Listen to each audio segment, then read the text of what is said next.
because that's what the American soldiers wanted to listen to. So he was kind of raised on funk. He moved to Brooklyn now. So he said the Thai people came up with their own version of funk to try to play for the American soldiers. They call it Thai funk. Nice. Yeah. You might be some money out there for you, bro. Uh-huh. Yeah, that's what's up right there. Nah, they out there listening to the funk, man. So how long you been an artist? My first tour, I was only 16 years old when I left. Dang. Oh, where was that? Where'd you go on tour? East Coast. Oh, okay. I'm one of the last people to do the Chitlin circuit. I don't know if you guys know what that is. Yeah, you know what? We might have some people that don't know what it is. So what is that? The Chitlin circuit was the poorest tour ever. And we played all the juke joints down in the South. I mean, places you can't even find. You go down a dirt road and then you end up out in the middle of a field. Did you go to Columbus, Mississippi? Yeah, we went to Mississippi, Louisiana, Florida, Virginia, South Carolina, all up in the deep South. Was it dangerous for y'all? Yes. Yeah, I would think. Yes. I was like, they probably. Well, y'all playing only at like black joints then? Yeah, it's all juke joints, man. Yeah. But we would get harassed, because around that time there was racism, and I was just a kid, and cops would pull us over and throw our gear outside the road, make us stand out there. And if you said anything, you either get shot or you go to jail.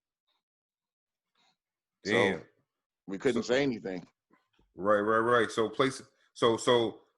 all right, so that's two different topics that we can hit. So for the that kind of experience, so how would you relate it to what people go through now with police brutality? Because you saying back then, you said you say something, you get shot, so you let it happen. Now it's the same thing happening, but these black people actually saying something and getting shot.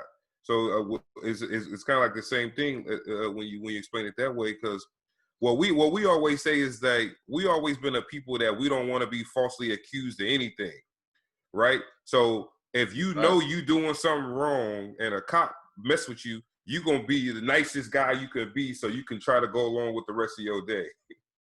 But if you know that you ain't did nothing in the history of us just being harassed for no reason, then you tend to get a little animated when you say, I ain't do it. I know I didn't do what you saying. But they take that as some type of aggression from you sometimes. And I try to explain to people, I was like, you know what? We just don't like to be falsely accused of nothing based on the shit we didn't been through. And I know a lot of these people that get put over by the police for little small minute things. They like, I ain't do it, but they real animated with it, and the cops don't know what to do. I guess they say they resisting, or I don't know, man. That stuff wild. So it's good to hear that it's still, I guess it's the same thing going on. It's kind of the same thing, like I tell some of the younger cats in Mind, Body, and Soul. I said, this is my second time going through this racism. Mm-hmm. Because when I was a kid, we had all that stuff going on and it was real. And now it came back because of the situation that's going on right now and all these supreme groups coming out of the woodwork, talking about take America back. Mm-hmm. We are America. That's a fact. I don't know what their problem is. That's a fact. So, like I tell the cats, just be real, and this is going to pass. Mm-hmm. Because them youngsters out there fighting. Before. It ain't like before where we ain't going to say nothing. We're going to say something now. Right. Back then, everybody just knew shut up back then because he ready, Poe ready. Look. Well, man said I'm ready. I'm ready. Yeah, Poe ain't. I know that's right. Nah, yeah, that's what they say. A couple of weeks ago, I was at the red light, and these guys pulled up in this big truck, and they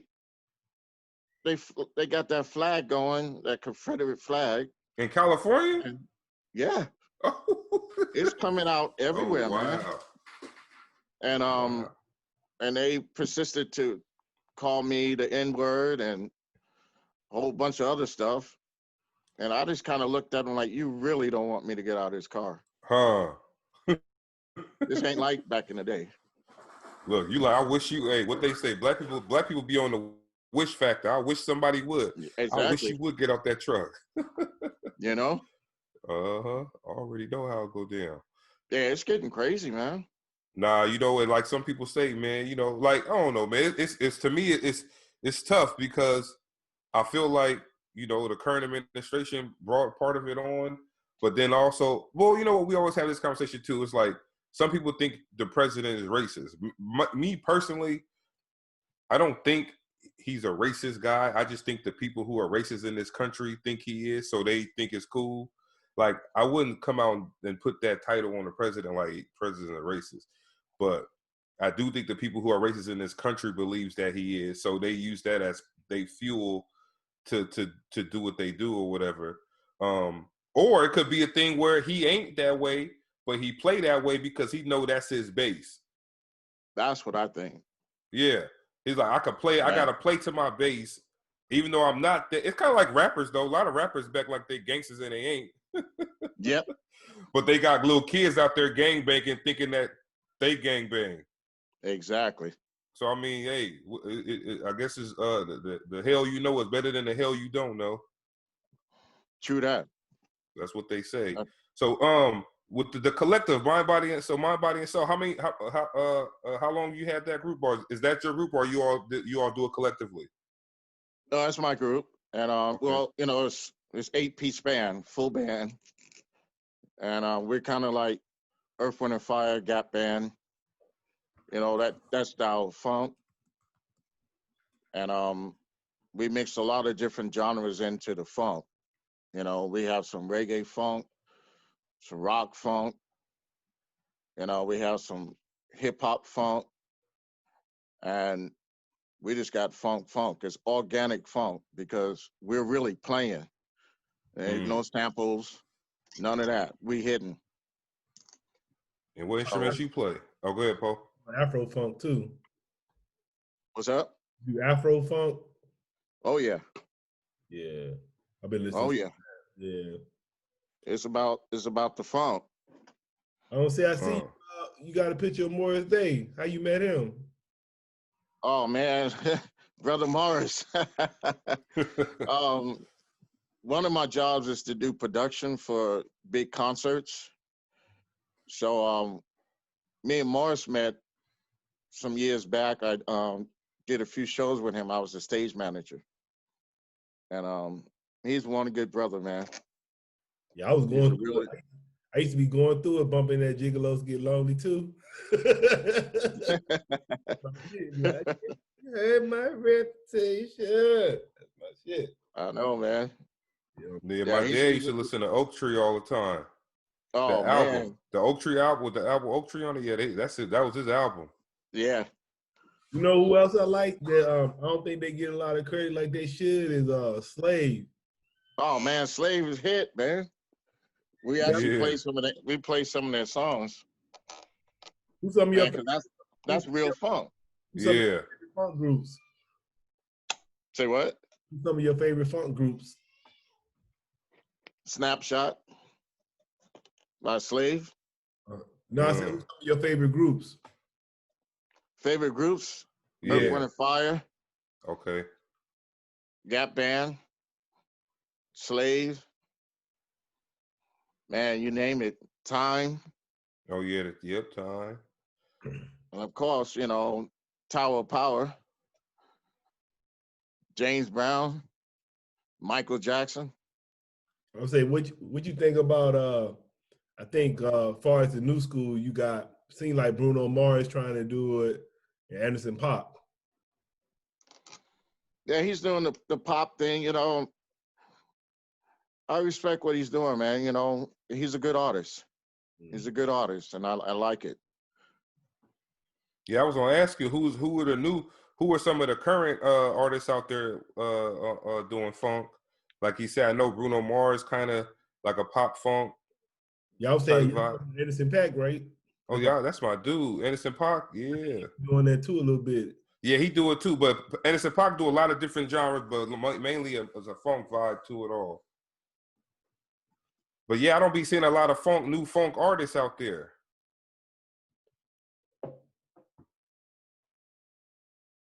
Oh, we can't hear you. You went mute. Can you unmute him? Yeah, he pressed the mute. There you go. Okay.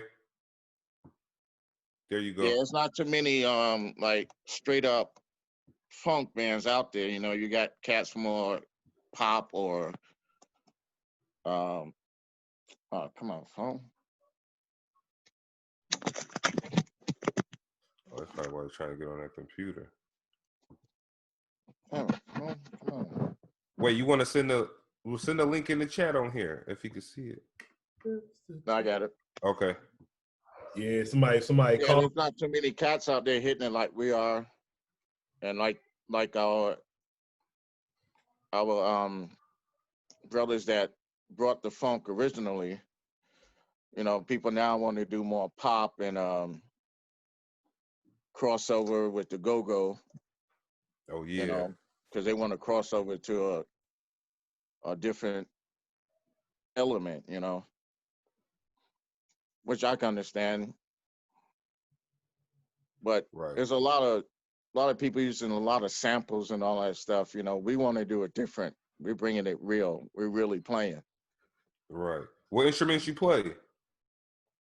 Me, I'm the lead singer, and I play bass, drums, keyboards, and percussion.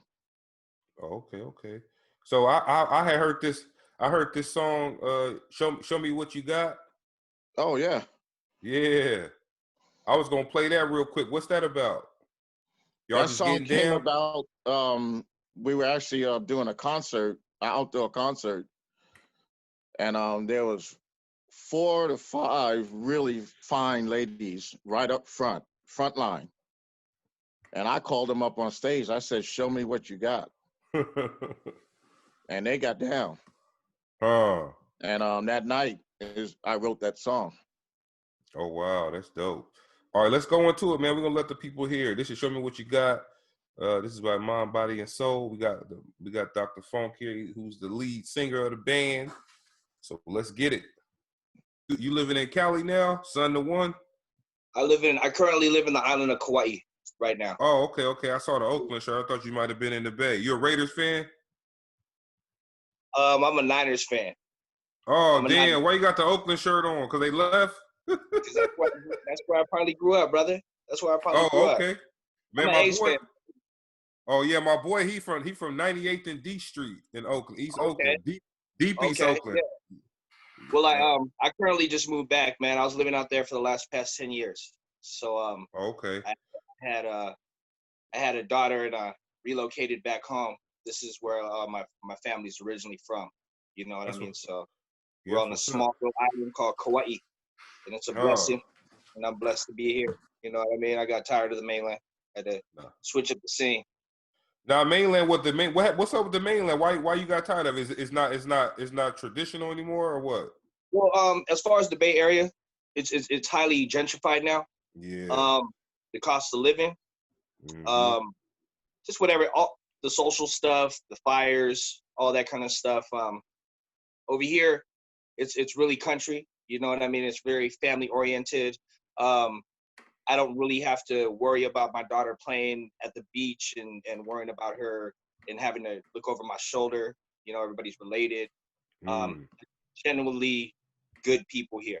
And I miss that aspect of the islands. You know what I mean? So, you know, it takes a village, you know, and I miss that village. You know what I mean? So that's why I decided to come back here. I was the medical marijuana industry for the last 10 years, and it kind of drained me, man. You know what I mean? It was taken away from a lot of my music and artistic, you know, endeavors too as well. So I just wanted to get back to a slower pace. You know what I'm saying? I feel you. I grew up in Sacramento, man. I moved. Yeah. That's where my fiance is from. Sorry for interrupting, but no, it's fine. Oh, okay, Yeah. yeah, that's what's up. I left. I live in Brooklyn, New York now, though. I Oh, left. I okay. left. I left Cali alone. Oh, shit. I joined the Marines in '99, so that's when I Oh, okay. stopped living in Cali. Pope. That's where we met. Me and Pope met in the Marines. We both was in there. Oh, okay. Okay, that's what's up. That's what's up. Yeah. Thank you for your services. Absolutely. I want to say, For man, sure. I see you got Pac back there, but who the other person in the back in the other picture? The person behind me is my grandfather. He's the grandmaster of Filipino martial arts. Yeah. Mm. He's inducted in the Martial Arts Hall of Fame. Um, that's where I have my Bay Area roots. They relocated from Kauai to the Bay Area. He actually was a personal friend with Bruce Lee. Mm. They introduced their philosophies in Long Beach. They introduced their style. So Bruce Lee introduced Wing Chun. My grandfather introduced Kali to the United States and became, the rest is history. They became internationally known from there. Schools all over the world. Not only was he a martial artist, but he was a jazz musician too, as well. So that's where I get, some of my musical roots. Your ass while listening to some good music, huh? Absolutely, absolutely. Nat King Cole, all that big band, like, you know what I mean? All that Rat Pack era stuff, the big band stuff, you know what I mean? So I got to be exposed to a lot of different music and appreciate a lot of different music, you know? So you a Everybody's martial arts yourself? absolutely, Okay. absolutely. It's a part of me. I apply all that philosophies and theories to not only my music but life. You know what I mean? It helped me get discipline and have some sort of moral aspect to life, and just be at peace. Also, And what's and like, so if for the listeners and for myself, what is one of the biggest things that you took away from martial arts that you said helped you like helped you mentally?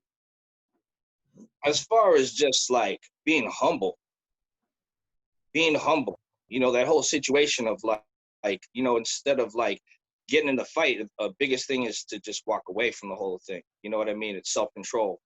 Um, there's a lot to it. You know what I mean? The drive it takes just with any kind of art. It's an important thing to learn. I highly recommend it for getting the younger youth involved. Creating some sort of structure. So that's just all through life. It's just an important thing to obtain and apply. You know what I mean?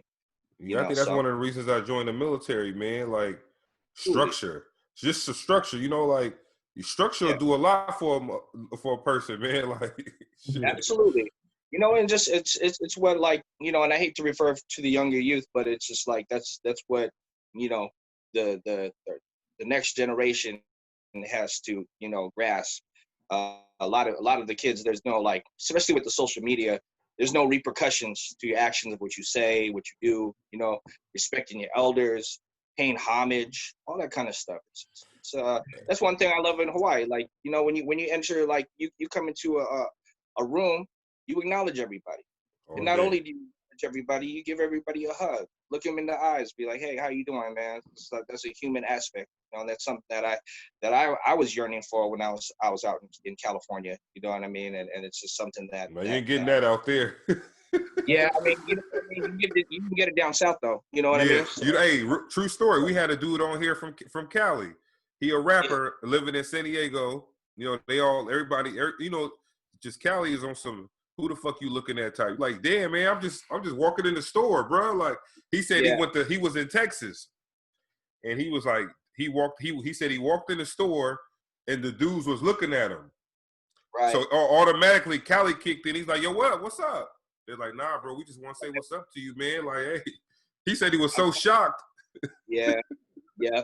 You brought up Texas, man. What's going on in Texas? It's craziness, man. It's people getting shot up there. You know, Yeah, they uh, wilding out in Texas right now. it's crazy. It's crazy. Hey, So that I was gonna ask you too. I was gonna say, since I noticed like you got Pac up there with your grandfather, so you must look at Pac like a family member. I mean, the Bay Area.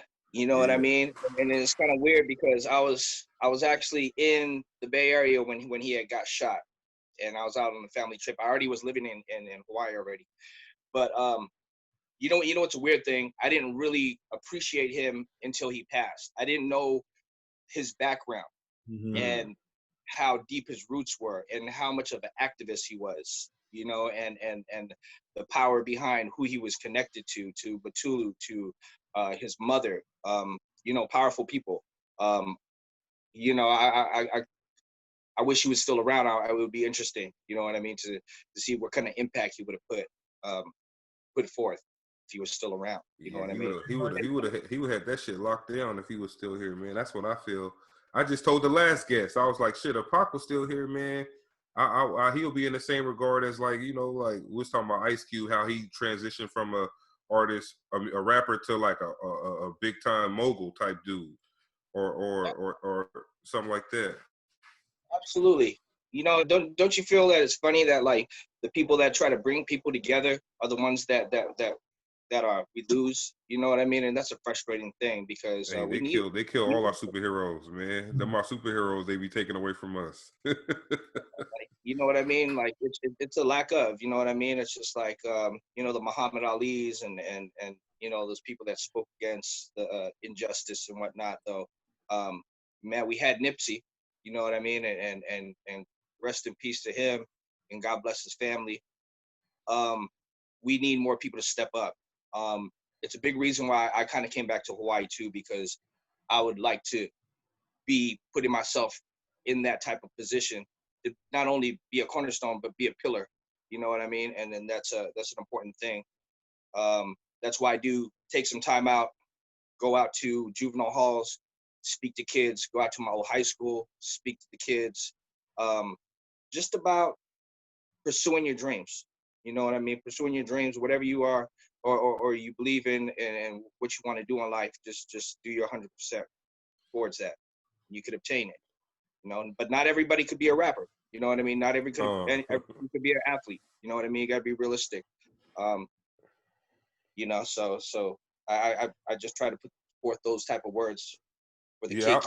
I like stuff like that, man, because, you know, when you think about it, shit, man, we was like one wrong move away from being where those kids is at, or these adults that are in these prisons are at, man. It's like, when you look at it, you say, like they say, that the path to righteousness is very, very narrow. You ain't got no room to fuck up. So you not having your mom or your parents around, shit. A lot of them people. That's all it takes. Yeah, not having one vital family figure around you. Absolutely, and it takes very little. You know what I mean? And when I look at those times where you know what I mean, I was potentially going to hit that rock bottom. You know, all I really needed was somebody to give me a hug, or somebody to just fucking tell me that I have self-worth, and and love me. You know what I mean? So it doesn't take that much. I could, you know what I mean? I could be talking in all this stuff about what the generation's talking about through their music, and be dissing it and hating it, but something clicked in my mind, was like, no, this is the voice of the streets. I try to understand it more than anything. Maybe I don't agree with it, but I do try to understand it and try to give it a listen and stuff, though. But I could be a part of the problem and just be talking shit about the new stuff that's coming out, or whatever material, or I could just try to understand it and appreciate it and try to help elevate the next person. And that's where you become mature as an artist, is lifting others up. You know what I mean? And that's an important thing that we're lacking, especially in this type of media. You know what I mean? So it's just like, it's weird, because nobody wants to give away the secrets. Nobody wants to, like, you know, help lift each other up. But I think we're going through a threshold right now where we're seeing it more often, and it's exciting. You know what I mean? And I have hope too. You know what I mean? Shout out to the metal straws, man. No my wife doubt. my wife put me on to them. I was like, why you always got them damn metal straws? So I go to a smoothie place, and they give you these straws, and they like deteriorate on you. Yeah. It tastes so weird, man. It's just like, you know, I'm a McDonald's. Don't they call them smoothie straws for the most part, right? Something like that. My wife got like 15 of them goddamn straws. I use them now too, though. Something's wrong with them. I was telling Poe about him the other day. I was like, yeah, man, you gotta get you some metal straws. Yeah, it's funny. Yeah, They give you the little brush to clean them with it. Yeah. That's what they're tripping on, these straws. Like that's gonna make a Yeah. difference. You remember before, Hey, you never know, man. You know, hey, you might never. Hey, you might have a dude. Hey, you might have a dude that's mad as shit that his paper smoothie straw fucking broke while he drank it and smacked the shit out of somebody. That would have all been alleviated if he would have had a metal straw, man. I say, y'all remember Don't that? stop back in. Don't stop drilling into the earth, but just get them straws out the way. All day, all day. Don't What you say say, y'all Paul? remember them, little spinner things. Oh, the fidget joints that they're doing for like mental health. Right. Them straws gonna be in a minute. Uh-huh. Them shit's gone. Them you don't hear about them things at all. Hell I'm no. not knowing. No, but yeah, so yeah, but when you was talking about the music, man, we asked everybody about the culture, man. Like with rap right now, we feel like rap got multiple lanes, so it's a lot of lanes for people to eat. So you might have less beef, like you said. Like I don't really got to talk about the stuff that they doing because I got my own lane. I'm doing my own thing. It's just that, you know, speaking of Sacramento, man, I ain't even know how crazy. Like all the rap coming out there, they just beefing with each other. I mean, it's. I think it's a distraction. Yeah. I think things are put in place to distract.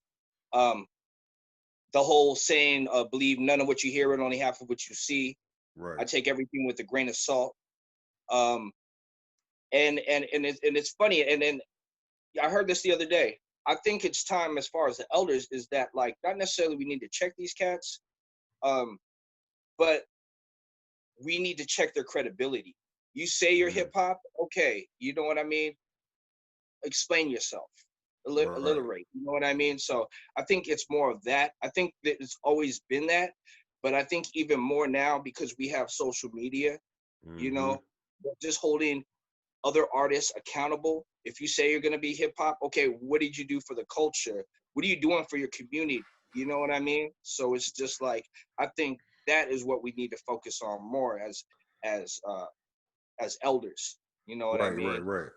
You know, Exactly. so And yeah. it's funny you said that because I was talking to my brother. He's still living Sac today, and I was mentioning all that beef and shit like that. He was like, "I'm gonna tell you something right now, bro. It ain't even that deep that they showing y'all on social media. Like if you was a person on social media and you looking at Sacramento rap, you like, damn, they all of them out there gang banging and killing each other." He was like, "Bro, you ain't gonna hear. You don't hear nothing. You don't see nothing. So in a way, it's like, are y'all just doing that for social media?" Right. I mean, and it's interesting, man, because it's just a lot of the kids, and we had this growing up too, is just they want to play a facade. You know what I mean? And little do they know there was ethics within the streets too. You know what I mean? All There day. was, you know what I mean? And it was like, there wasn't shooting up. You rarely heard about that. You know what I mean? Right. And there was an ethics and a code, and it's just been way lost. You know what I mean? So they're playing these facades, and you know, majority of these kids, they're probably not from that type of environment. You know what I mean? Maybe they're just drawn to that. You know, and it's just funny, man. It's a cycle. It's a vicious cycle. You know, and luckily Right. that, like, you know, we don't have that gunplay really out here in Hawaii. We may have in Honolulu. It's more of a city kind of atmosphere, but you Yeah. know, I'm more like, there was a point in my younger life where I wanted to move out to the cities and stuff. Now I'm trying to get as far away from the negative frequencies as possible. You know what I mean? And I could do my Right. art out here, man, in peace. You know, and not have to live How's over. How's COVID out there? It's getting a little bad. It's getting a little bad. You know what I mean? They're letting travelers in. You know what I mean? So, you know, pretty much 90% of the economy is tourism. So, course, of course, with you know, the government and whatnot, they're gonna try to make their money, and they kind of like tend to speak, but it's a little more like everybody's related out here. You know what I mean? So it's just like they're really aware and really like try not to affect other people. Like, you know what I mean? You got the elders, we call it the kumus, the tutus, the elders. You know what I Yeah. mean? So it's just like, you don't want grandma to get sick and stuff though, man. Like out here, everybody's wearing a mask, you know, and everybody's Okay. respecting each other, because it's like that may be your niece, that may be your aunt, your uncle, and stuff like that though. But we riding it out, man. I'm actually in a place where it's like, you know, it's not that much infections. You know what I mean? But we Yeah. definitely stay home when we need to, and chill out and try to do our part. You know. You always want to visit Hawaii, man. They say Hawaiians don't take too kind to, even though we all American, don't take too kind to outsiders. Well, in some places. it's the same thing with anywhere, man. You come out here and you're not, you know, you don't try to understand the culture. You don't Right. try to understand where the people came from, because people come out here and it's even like in Jamaica, they expect the tourists come out here and expect to be catered to. You know what I mean? Yeah. But you with the people that had something taken away from them. You know what I mean? Facts. They threw the royalty in prison and was like, we're gonna kill all your people, we're gonna throw your queen in jail, and then now you're part of the United States. You know what I mean? If you guys want to be a part of the United States, we're gonna kill all your people. You know what I mean? They brought disease here. It's just people that got taken advantage of. You know what I mean? So these kids, they're angry, but they don't even know why they're angry. And the truth is, you had something taken away from you. You know what I mean? So same thing with over here. You got gentrification. You got people moving out here that are building $1 million homes, and it raises up the property tax. And somebody like, you know, my age or our age, we can't even build a house out here because Yeah, it's you so gotta damn. move. You gotta move to the hood. I mean, not saying the hood is a bad thing, but I live in Brooklyn, bro. So I see Right. that. I see it every day. It's like, And but you know, same and stuff. what's fucked up about it is you got the people who can afford it. They like, oh well, if you can't afford it, get the fuck out. But I'm like, yo, like y'all forced all these people out. Now they gotta live in a shelter. Now they roaming the streets at night on drugs. You calling the police saying y'all need to come do something about these homeless people. Motherfucker, this state neighborhood, y'all took it. Absolutely, absolutely.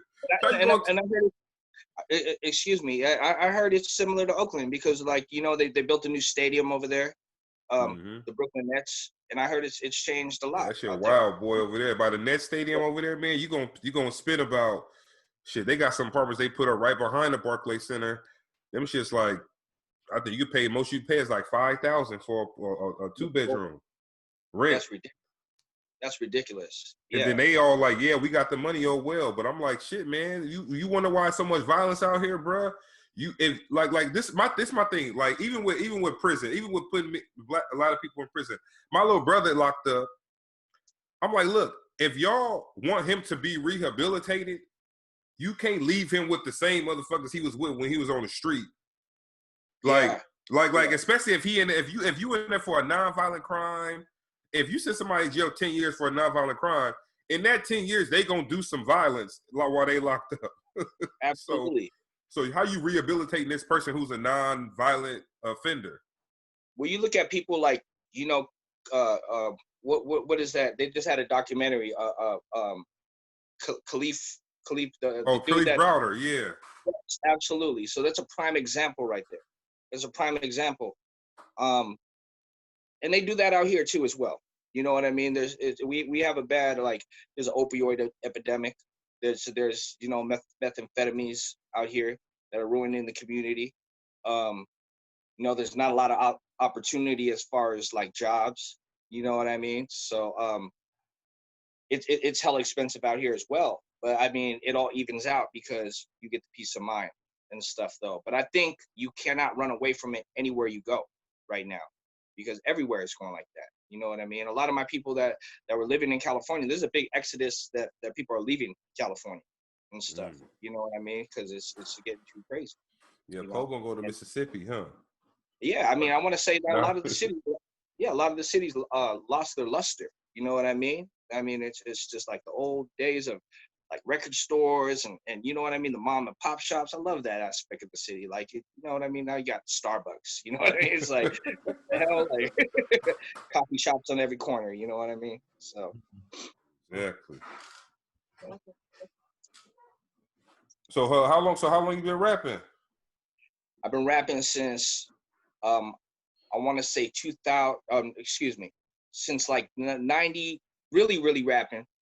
I could say 95. 95. I've been really heavily. When I started listening to hip hop, it had to be about 84, 85. I always grew up on that stuff. I grew up on a lot of R&B and soul music coming from the Bay Area, Christian music too as well. Everything up and down, jazz, you know, but hip hop definitely, something was bright and colorful and fresh about it. It was dope, around Hey, that time. I'm gonna use my pole. I'm gonna use my boy Pole line. So you was raised by how I go, Pole? You was raised by black people then, in a way. Absolutely. Hey. So, Nah, but how? What's funny is and I'm not really supposed to be talking about this, but I'm writing a book, and so a lot of it is talking about my brother. My brother's an art major. He graduated in Chicago.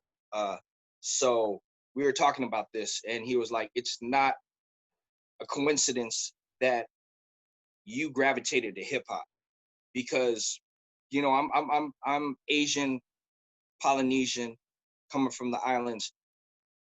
I dealt with a lot of racism growing up. You know what I mean? I had bushy hair. I flared my nostrils, like, you know what I mean? Like, I couldn't identify with a lot of people, you know what I mean? And all I did is hang around with people of color. Within my book, I talk about experiences that I dealt with racism, where I was being treated differently by teachers, where I was being treated differently by people on the streets. I've been called the N-word. I've been treated just differently because of my color. So I understand that. And then my brother was like trying to explain that. I have a half brother. He looks more white than me. So he was just like, he knew that. And he's like, you need to depict that in the book, especially with what's going now, because I could speak for the people of my culture. You know what I mean? So I felt that oppression. You know what I mean? It really touched me when all this stuff was going on, because it wasn't no thing for me to hear these kind of things. Right. Like my mom moved to, for instance, we moved out of San Leandro, which borders Oakland. My mom wanted to do the right thing and bring us to a better neighborhood. She brought us to this place called Castro Valley. Castro Valley in the 80s held Ku Klux Klan rallies out there.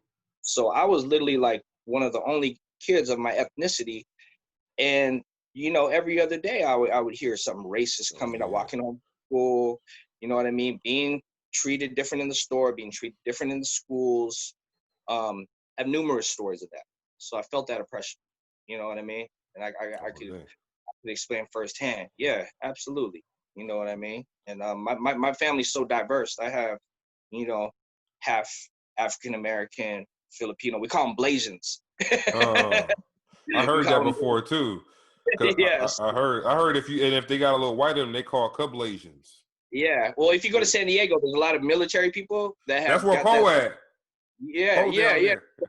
So a lot of my cousins, like, and friends and stuff, though, they got, a little short Asian mom, and like, you know what I mean? It's like, but they know all the same foods and stuff like that, though. So. I know, cause my boy he's from Philippines too, and I know it's real bad. They're real bad with colorism. Like, you too dark. I know they be doing it like where it be like they want to like be real light. They want to be like white people. They want to be the same like. Yeah. They be like they real bad on that colorism. I noticed that.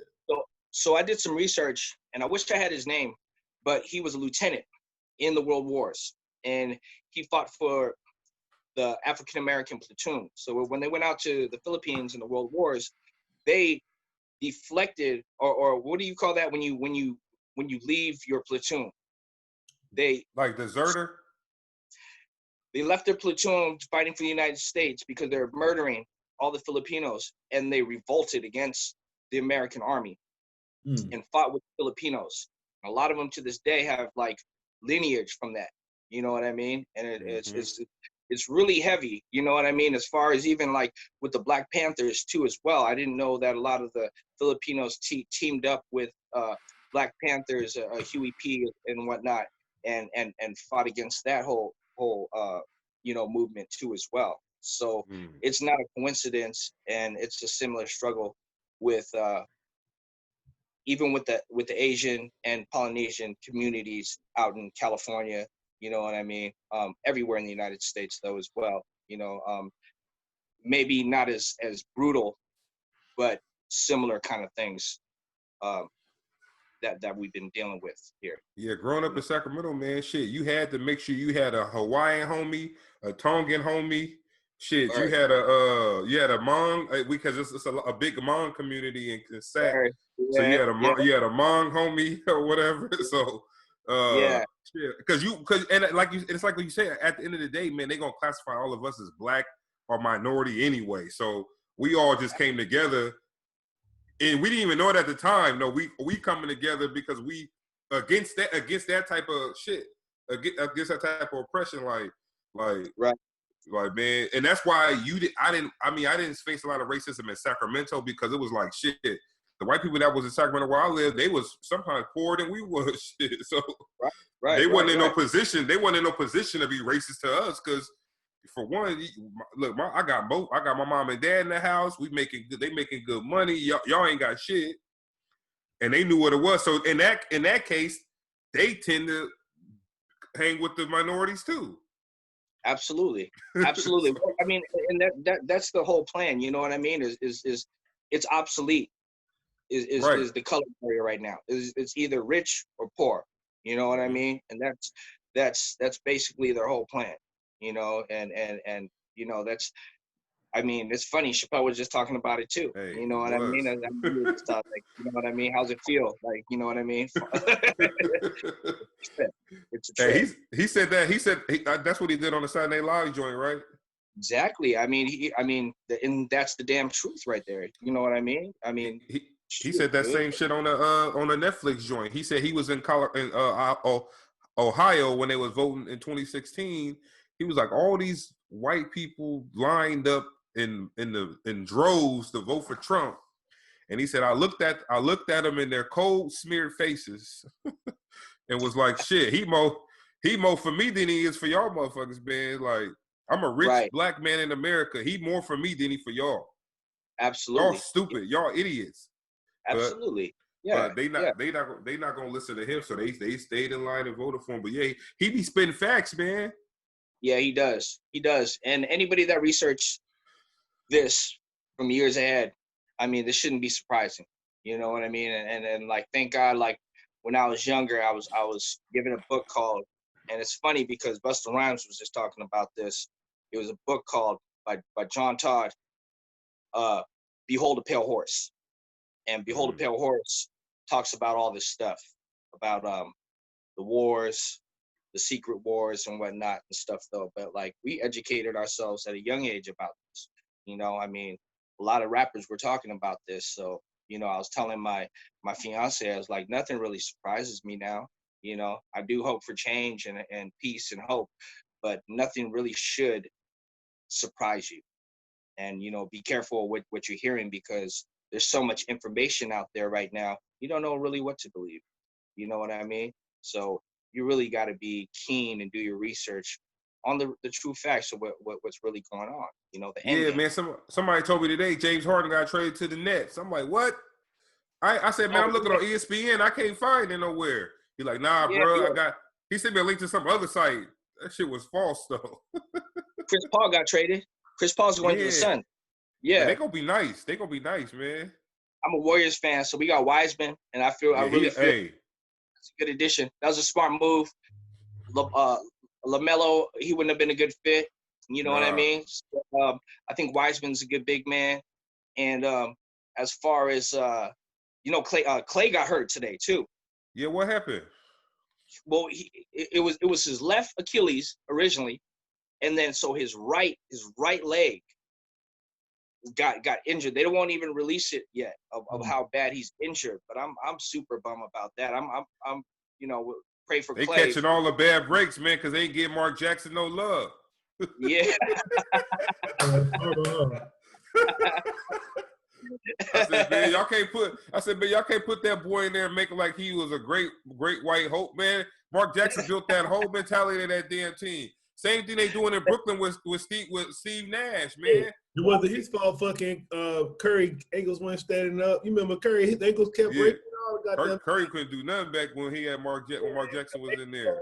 Yeah, man, I'm excited for this year, so I hope the boys all right, man. Like, yo, I think if Wiggins get his shit together and Clay can play, y'all gonna have a squad, man. Because Pascal a beast, Pascal be balling.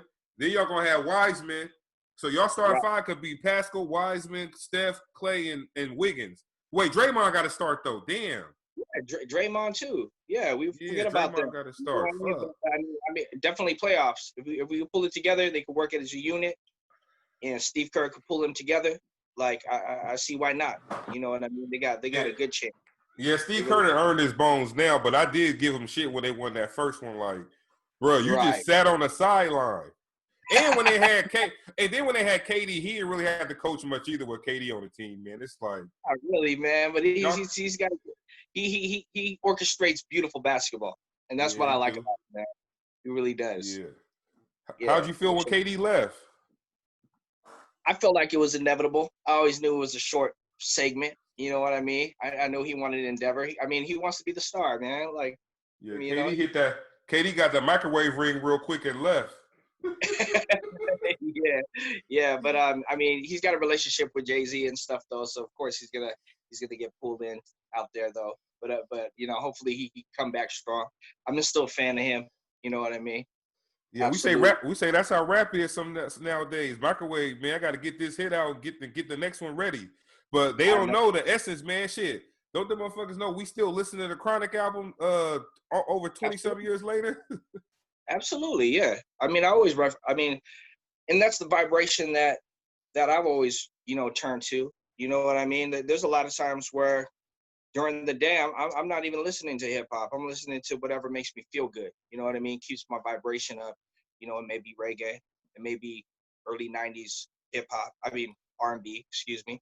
It may be Motown stuff. You know what I mean? But I just want to be happy. You know what I mean? And uplift my spirits throughout the day. And it's more of a feeling. You know what I mean? So that's what I'm trying to perpetuate through my music is a feeling. You know what I mean? And keep the vibrations high with it. You know. What you currently working on? I'm sorry? What you currently working on right now?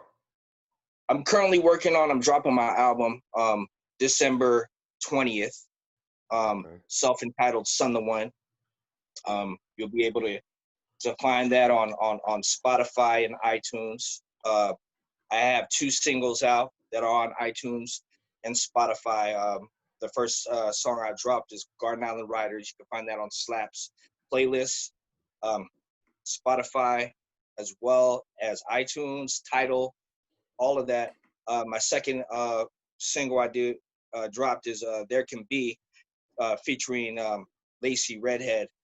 And this is all produced by my peoples up in California. I recorded the whole album in California. SHC Studios is mixed by Just One and co-produced with G Davis and Just One. And it's fire, man. I kept it short. Got about like, 6 tracks on there. It's an EP actually.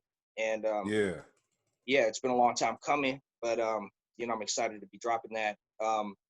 And just working on a book, working on my next follow-up album too as well. You know. Oh yeah, for sure. I like Just One, man. I think I got both tracks, man. So we're gonna go into to the Garden Out Riders. What's that about? Okay, the premise of this song is about where I come from. It's about the change of where I come from. I come from a small island. You know, we come from an island of warriors, champions. It's about how much change, the struggle that we go through as islanders. It's an uplifting song. It's just about where I came from. It has a reggae melody to it, and you guys would enjoy it, man. It's just about pure positivity, and just lifting my people.